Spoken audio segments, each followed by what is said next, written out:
This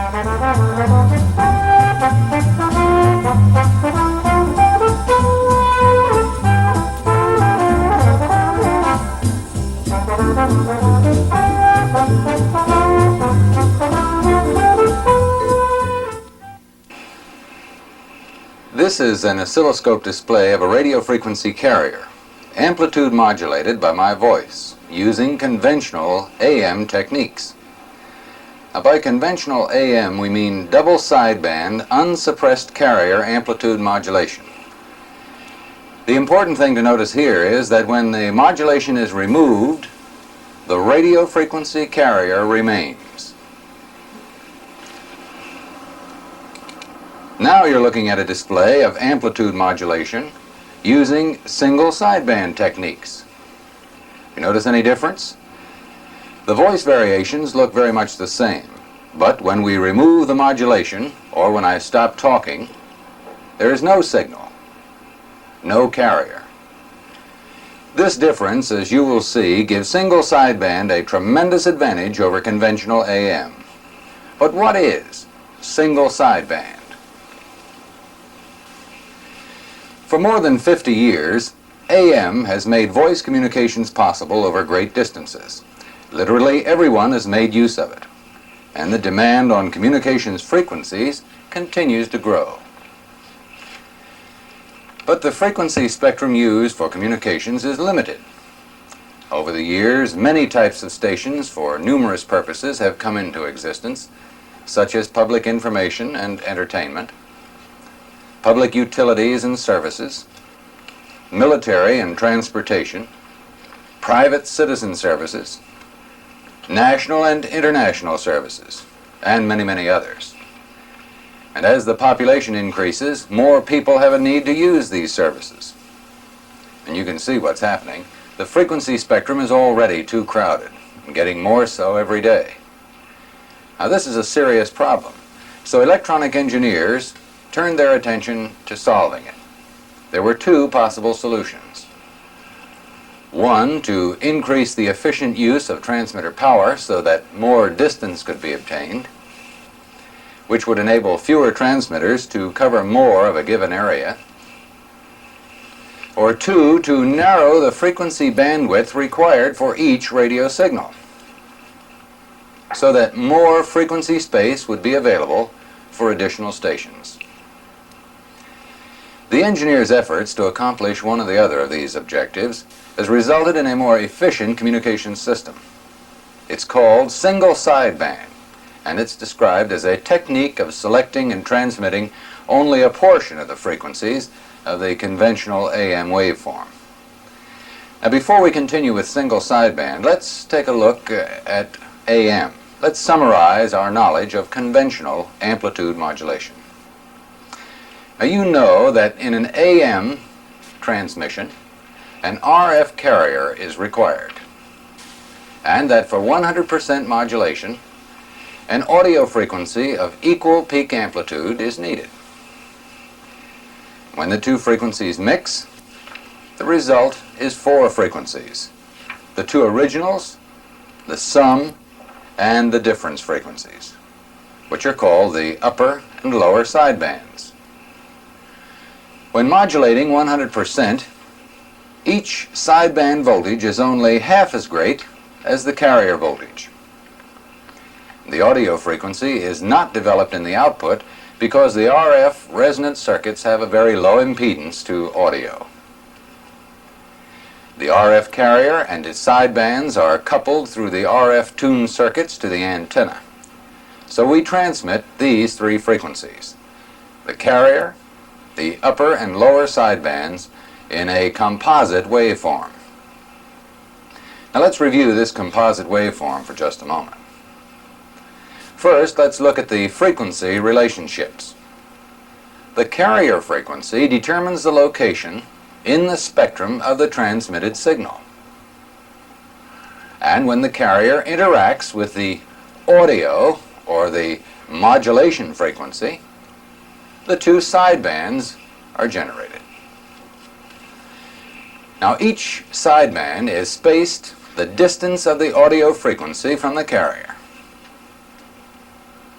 Now let's look at the power relationships. Each sideband voltage is only half as great as the carrier voltage at 100% modulation. In the formula for power, as you recall, P equaled E squared over R, voltage changes will square changes in power.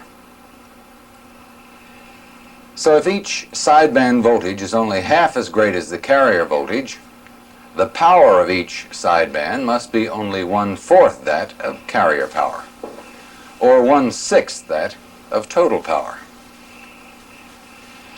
Now, from what you have seen of the frequency and power relationships in the composite waveform, you know that varying the modulating frequency will vary the frequency of the sidebands. If the voltage of the modulating frequency is varied, the power in each sideband will vary accordingly. So you see that the two sidebands contain the same intelligence, but the power is equally distributed between the two. The carrier always remains constant in both frequency and amplitude. Now, if the carrier always remains constant, why does the oscilloscope show it varying in amplitude? Because what you see on a scope is not just the carrier, the sidebands are also present. To show the carrier by itself while the sidebands were present, the display would have to look like this, showing all three frequencies in their individual forms and relationships simultaneously. But as you know, a scope cannot show three different voltage values simultaneously. It shows the instantaneous summation of these voltages. When all three are in phase, the resultant is large. When the sidebands are in phase with each other and out of phase with the carrier, the resultant is small. Thus you see what only appears to be the carrier varying in amplitude. But back to the composite waveform. Let's look at it in a little different way. We begin to see some undesirable things about the conventional AM signal. After the sidebands are generated, the carrier is not required for transmission of the sidebands. Now, since the carrier is constant in amplitude and in frequency, it contains absolutely no information at all. So why transmit it? Yet 2/3 of the total power is wasted in transmitting the carrier. Thus, the sidebands are being deprived of power which might increase the range of transmission. And also, since we have two sidebands, the required receiver bandwidth allows in more atmospheric noise at the received end. Noise, of course, is proportional to bandwidth. Thus, the wider bandwidth raises the noise level of the signal. If the signal is very weak, it may be lost in the noise and thus be totally unusable. Now, we have seen that identical intelligence is present in each of the sidebands. Now, since either sideband carries the same intelligence, transmitting both sidebands is a waste of frequency space. Since the carrier and one of the sidebands are not required for transmission, why don't we eliminate them and use their power to boost the remaining sideband? Well, let's see what would happen. We eliminate one sideband, we would narrow the required frequency spectrum by 1/2. And we'd still have the same intelligence in the remaining sideband. And by putting the power from the removed sideband into the remaining sideband, total sideband power is restored and is contained in just one of the sidebands. Well, so far, the sideband energy has only been rearranged with no resulting power gain in the information being transmitted. However, putting the carrier power into the remaining sideband would boost the sideband power tremendously. Now, all of the transmitter power is located in one sideband. Now you recall that in conventional AM at 100% modulation, one sideband contains only 1/6 of the total transmitted power. Thus, if all the power were placed in one sideband, its level would be increased 6 times. This increases the power in this sideband by a factor of 6, but it only increases the intelligence power by 3, since part of the power was already intelligence power in the sideband that was removed. So by taking our conventional AM wave and just rearranging the power quantities through circuit changes, our transmitter is now effectively 3 times more powerful than before, using the same total transmitter power. Or to look at it another way, a single sideband transmitter requires only 1/3 the power to equal the performance of a conventional AM transmitter. Now this is a tremendous advantage in itself, but let's look a little further. When we have 2 sidebands, the receiver bandwidth required is twice that needed for single sideband reception, giving us a lower signal-to-noise ratio. But now that we have eliminated one sideband, the receiver bandwidth may be narrowed considerably. And now what happens to the signal-to-noise ratio? The noise originally passed by the wider bandwidth has been reduced in the single sideband receiver. Now this means that with the same amount of received signal and only half the noise level, the signal-to-noise ratio has also been doubled. So our receiver has given us an effective gain of 2.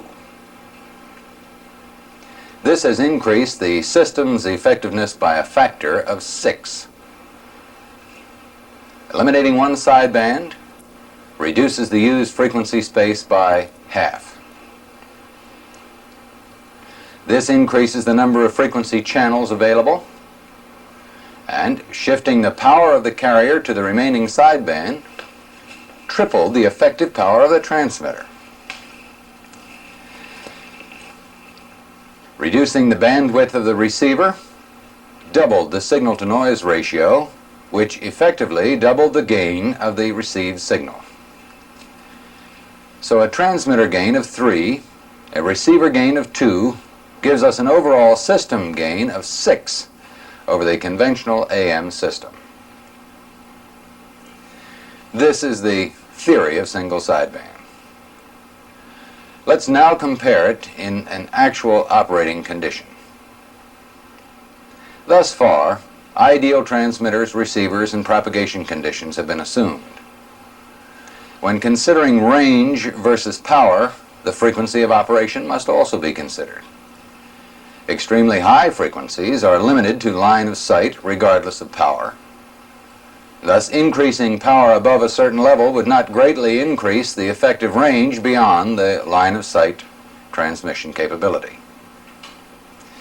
In military applications, single sideband is normally operated at frequencies which allow long-range propagation by way of the ionosphere, which is radically different from the ideal conditions previously considered. Under average long-range propagation conditions, selective fading is likely to exist, and it is far more damaging to conventional AM signals than to the single sideband signal. Selective fading is caused by a combination of signals arriving at the receiver over 2 or more propagation paths of different lengths, resulting in phase distortion or cancellation of sideband information.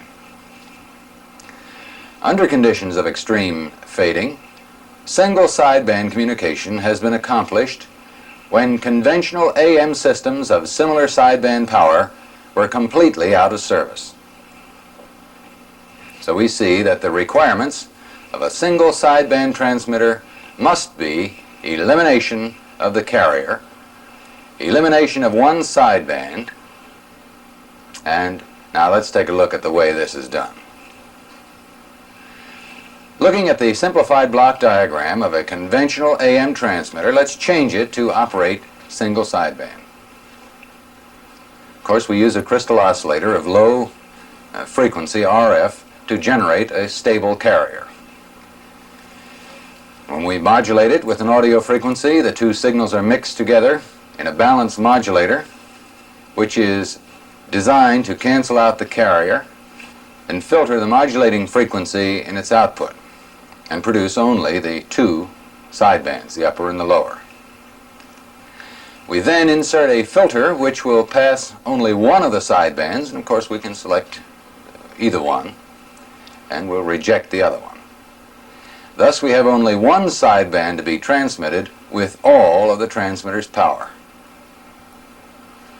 At this point, if we desire to operate at a frequency other than the frequency of the sideband, we can change the sideband frequency by mixing it with another RF signal in a balanced mixer and selecting the sum frequency.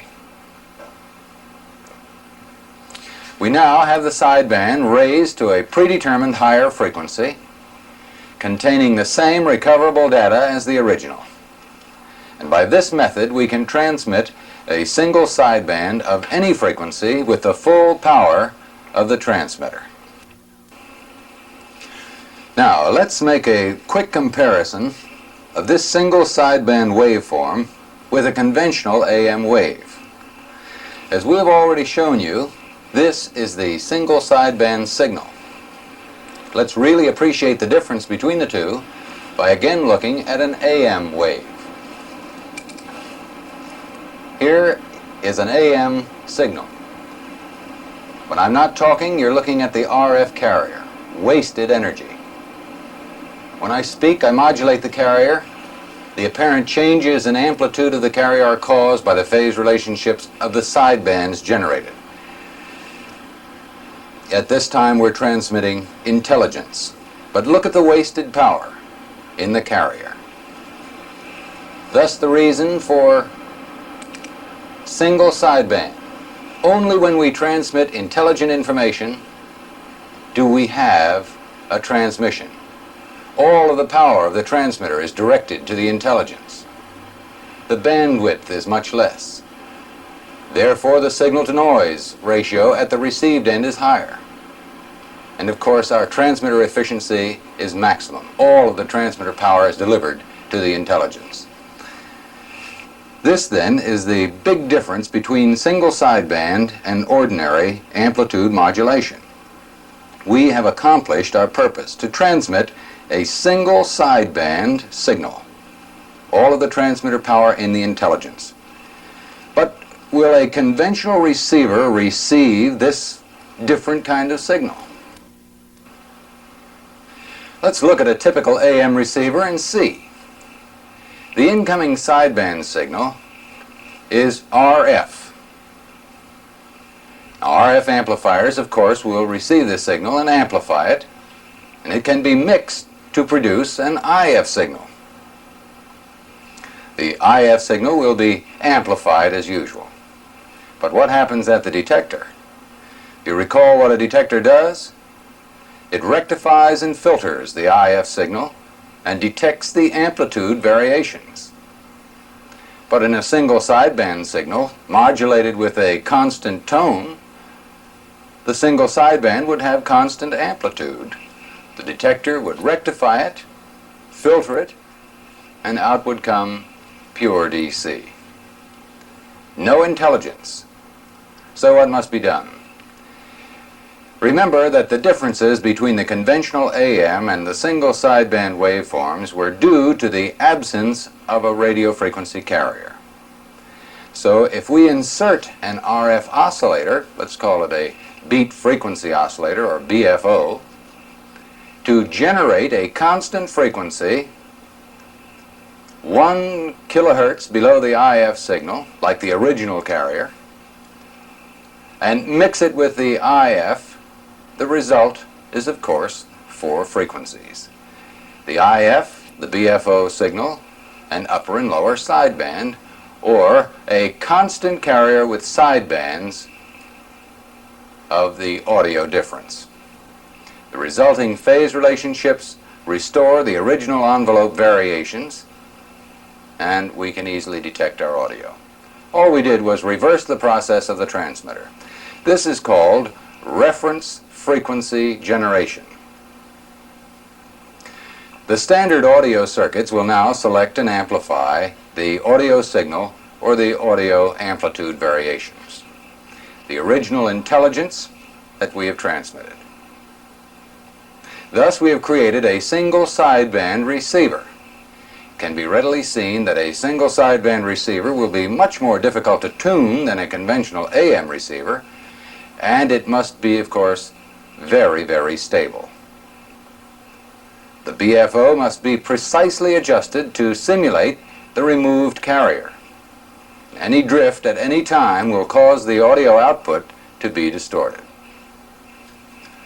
So as we have seen, the obvious requirements of the single sideband receiver are reference frequency generation and excellent frequency stability. Now let's quickly summarize the entire single sideband system to make sure everything fits together. The transmitter generates a stable low-frequency RF carrier, which we modulate with an audio frequency.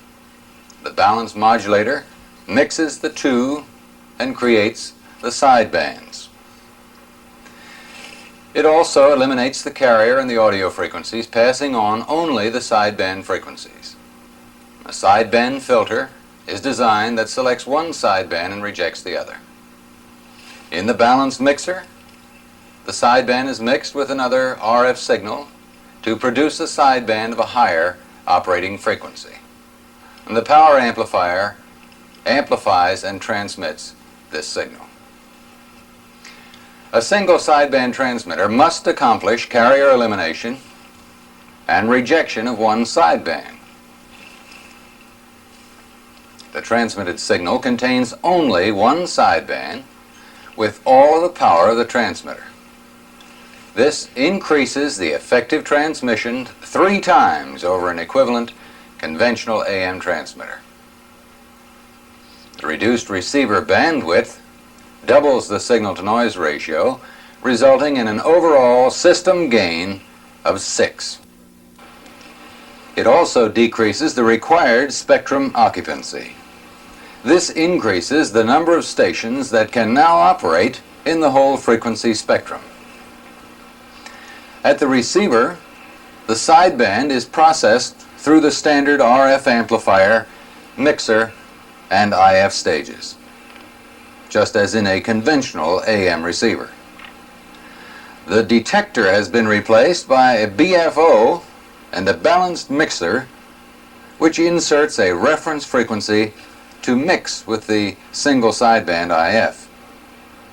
This restores the AM wave shape, since the phase relationships now produce the original audio variations. And of course, the audio variations are selected and amplified by standard audio circuits. So the requirements of a single sideband receiver are reference frequency generation and excellent frequency stability. And that is single sideband in a nutshell. Now, we have seen that the characteristics of a single sideband system compared with the conventional AM system are more efficient use of available power, much greater reliability at long range under adverse conditions, narrower bandwidth and reference frequency generation in the receiver. We know our single sideband system has some disadvantages. We have seen that these are high frequency stability requirements, which of course means more complex circuits, which in turn may result in higher costs of equipment and maintenance. But let's compare the practical application of conventional AM and single sideband. For short-range communications for the general public, it would be impractical to have all of the public turn in their AM equipment for perhaps more expensive single sideband equipment, which might require more skill in tuning and higher maintenance costs. So conventional AM will be with us for quite some time in many applications. But for uses requiring long-range communications in ever-increasingly crowded frequency bands, the operational advantages of single-sideband far exceed its possible increased cost. Single-sideband is rapidly growing in use, especially in the military. So it's your job as an electronics technician to meet the challenge of both conventional, AM, and single-sideband.